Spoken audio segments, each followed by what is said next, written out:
തനിക്കെതിരായ ലഹരി കേസ് റദ്ദാക്കാൻ കോടതിയെ സമീപിക്കാൻ ഷൈൻ ടോം ചാക്കോയുടെ നീക്കം. തെളിവുകളില്ലാതെ ദുർബലമായ കേസാണ് ചുമത്തിയതെന്നും കേസ് നിലനിൽക്കില്ല എന്നുമാണ് ഷൈൻ ടോം ചാക്കോയ്ക്ക് ലഭിച്ച നിയമോപദേശം. ആലപ്പുഴ ഹൈബ്രിഡ് കഞ്ചാവ് കേസിലെ പ്രതി തസ്ലീമ നിരോധിത ലഹരി വസ്തുക്കളുമായി എത്തിയത് ഒരു നടന് നൽകാനാണെന്ന് ഷൈൻ ടോം ചാക്കോയുടെ മൊഴി. പോലീസിനെ കണ്ട് ഹോട്ടലിൽ നിന്ന് ഒളിച്ചോടുകയും പിന്നീട് നടത്തിയ ചോദ്യം ചെയ്യലിൽ അറസ്റ്റ് ചെയ്യപ്പെടുകയും ചെയ്തതിനു പിന്നാലെയാണ് എഫ്ഐആർ റദ്ദാക്കാൻ കോടതിയെ സമീപിക്കാൻ ഷൈൻ ടോം ചാക്കോ നിയമസഹായം തേടിയത്. ദുർബലമായ എഫ്ഐആർ ആണ് തനിക്കെതിരെ ചുമത്തപ്പെട്ടിരിക്കുന്നത് എന്നും കേസിൽ പ്രത്യക്ഷത്തിൽ താൻ കക്ഷിയല്ല എന്നുമാണ് ഷൈനിന്റെ വാദം.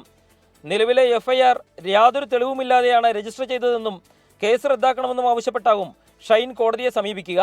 അതേസമയം നാളെ ഷൈൻ ടോം ചാക്കോയെ വീണ്ടും ചോദ്യം ചെയ്യുന്നതിന് മുൻപ് കൂടുതൽ തെളിവുകൾ ശേഖരിക്കാൻ പോലീസും നടപടികൾ ആരംഭിച്ചിട്ടുണ്ട്. ലഹരി ഉപയോഗവുമായി ബന്ധപ്പെട്ട ലാബ് പരിശോധനയുടെ ആദ്യ ഫലങ്ങൾ 2 ദിവസത്തിനകം ലഭിക്കുമെന്നാണ് പോലീസ് പ്രതീക്ഷിക്കുന്നത്. ഇതിൽ ലഹരി ഉപയോഗ സാധ്യത കണ്ടെത്തിയാൽ എഫ്ഐആറിൽ കൂടുതൽ വകുപ്പുകൾ ചുമത്തും. മുടിയും നഖവും ഉൾപ്പെടെ പരിശോധനയ്ക്ക് അയച്ചിട്ടുണ്ട് എങ്കിലും ഫലം ലഭ്യമാകാൻ കൂടുതൽ സമയമെടുക്കും. ഈ സമയം കൊണ്ട് സാമ്പത്തിക ഇടപാടുകൾ ഉൾപ്പെടെ പോലീസ് പരിശോധിച്ച് തെളിവുകൾ ശേഖരിക്കും.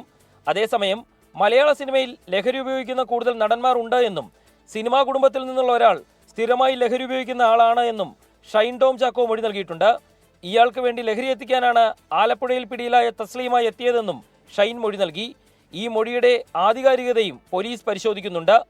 ഷൈൻ ടോം ചാക്കോയുടെ ലഹരി കേസുമായി ബന്ധപ്പെട്ട് ഷൈൻ നൽകിയ മൊഴിയിലെ വിശദാംശങ്ങളിലേക്ക് പോലീസ് അന്വേഷണം കടന്നാൽ അത് മലയാള സിനിമയിലെ നിരവധി താരങ്ങളിലേക്ക് കൂടിയാകും അന്വേഷണം എത്തിക്കുക. എസ് ശ്യാംകുമാർ, 24, കൊച്ചി.